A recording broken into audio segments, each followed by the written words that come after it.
महाराष्ट्र में इन दिनों भाषा विवाद बढ़ता ही जा रहा है। इस बीच बीजेपी सांसद निशिकांत दुबे के बयान को लेकर सियासत गर्म है। दुबे के बयान पटक पटक के मारेंगे पर प्रतिक्रिया देते हुए शिवसेना यूबीटी के नेता संजय राउत ने कहा कि जो व्यक्ति संसद में फर्जी डिग्री पेश करता है वो हमें देश की एकजुटता पर ज्ञान नहीं दे सकता। इस दौरान निशिकांत दुबे को लेकर उन्होंने कहा, कौन है दुबे? फालतू आदमी है। मैं यहाँ के हिंदी भाषी नेताओं से अपील करता हूँ कि वे दुबे द्वारा दिए गए बयान की निंदा करें, तभी मैं कहूँगा कि आप महाराष्ट्र से हैं। कांग्रेस अध्यक्ष मल्लिकार्जुन खड़गे ने सीएम नीतीश और भाजपा पर जोरदार हमला बोला है। दरअसल हाल ही में पटना में कारोबारी गोपाल खेमका की हत्या के साथ ही बिहार के कुछ अन्य जिलों में भी अपराध की कई घटनाएं हुई हैं, जिसे लेकर खड़गे ने एक्स पर पोस्ट किया। बिहार में अवसरवादी डबल इंजन सरकार ने कानून व्यवस्था तबाह कर दी है। पिछले 6 माह में 8 कारोबारियों की हत्या, 5 बार पुलिस की पिटाई हुई। इसके साथ ही उन्होंने आरोप लगाया कि जेडीयू और भाजपा के ठगबंधन ने बिहार को देश की क्राइम कैपिटल बनाने में कोई कमी नहीं छोड़ी है। पंजाब में भगवंत मान सरकार ने राज्यवासियों के लिए एक ऐसी ऐतिहासिक स्वास्थ्य योजना की शुरुआत की है जिसकी चर्चा न सिर्फ पंजाब में बल्कि अन्य राज्यों में भी हो रही है। दरअसल मुख्यमंत्री भगवंत मान और आप मुख्य अरविंद केजरीवाल ने पंजाब में देश की सबसे बड़ी स्वास्थ्य बीमा योजना का उद्घाटन किया। इस योजना के तहत राज्य के 65 लाख परिवारों को 10 लाख तक की कैशलेस चिकित्सा सुविधा मुफ्त में उपलब्ध कराई जाएगी।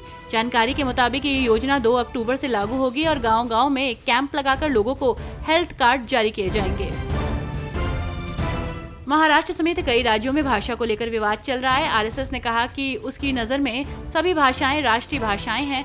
संघ ने नई शिक्षा नीति के भाषा फॉर्मूले का विरोध करने वाले राज्यों की आलोचना की।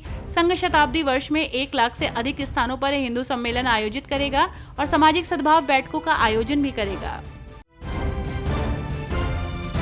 बिहार की सियासत पर बोलते हुए जदयू नेता राजीव रंजन ने कहा कि बिहार में सुशासन के बीते 20 वर्षों में कई उपलब्धियां रही हैं। हाल की घटनाओं के बावजूद सरकार ने जनता को आश्वस्त किया है कि अपराधियों को किसी सूरत में बख्शा नहीं जाएगा।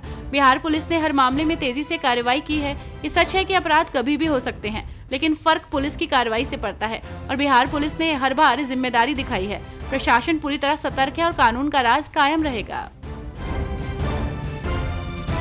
महाराष्ट्र के मुख्यमंत्री देवेंद्र फडणवीस ने हिंदी मराठी भाषा विवाद पर निशिकांत दुबे की टिप्पणी पर स्पष्टीकरण दिया।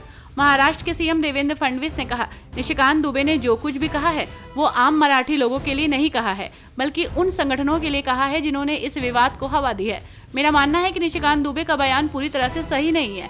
देश की तरक्की में महाराष्ट्र के योगदान को कोई नकार नहीं सकता या भूल नहीं सकता। अगर कोई ऐसा करता है तो ये पूरी तरह गलत होगा।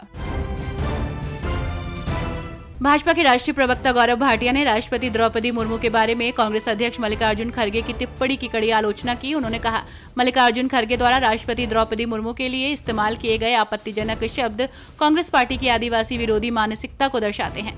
उन्होंने पूर्व राष्ट्रपति रामनाथ कोविंद का भी अपमान किया। हर कोई मल्लिकार्जुन खड़गे और कांग्रेस पार्टी की निंदा कर रहा है। कांग्रेस नेता हरीश रावत ने कहा कि निशिकांत दुबे जैसे नेता वही जहरीली राजनीति करते हैं जिनसे बीजेपी समाज में नफरत फैलाती है। उनसे किसी भाषा की सेवा की उम्मीद करना बेकार है। महाराष्ट्र में मराठी और हिंदी के बीच कोई विवाद नहीं था। मुंबई ने हिंदी को देश विदेश में पहुंचाया। आज जो भाषाई तनाव दिख रहा है वो बीजेपी की चुनावी साजिश का नतीजा है। पहले मतदाताओं को बांटा गया, अब भाषाओं को। केंद्रीय मंत्री गिरिराज सिंह ने तेजस्वी यादव पर सीएम नीतीश कुमार को बदनाम करने की साजिश रचने का आरोप लगाया है। मंत्री ने बिहार में बढ़ते अपराध पर विस्तार से एएनआई से बात की और कहा कि बिहार में आतंक फैलाकर और अपराध करके नीतीश कुमार को बदनाम करने की साजिश रची जा रही है। कुछ लोग नीतीश कुमार की छवि खराब करने के लिए ऐसा कर रहे हैं और ये सब उजागर होने वाला है। ये सब एक राजनीतिक गिरोह के जरिए हो रहा है। जो लोग कह रहे थे कि यहाँ जंगल राज है, उनके यहाँ कार्रवाई हो रही है। दिल्ली के उपराज्यपाल वीके सक्सेना ने दिल्ली सरकार और सरकारी सहायता प्राप्त स्कूलों में कार्यरत 410 पार्ट टाइम शिक्षकों की सेवा अवधि मार्च 2026 तक बढ़ाने को मंजूरी दे दी है। इसके साथ ही इन शिक्षकों के वेतन में वृद्धि भी की गई है और इस फैसले से दिल्ली के स्कूलों में शिक्षा व्यवस्था को और अधिक मजबूती मिलने की उम्मीद है।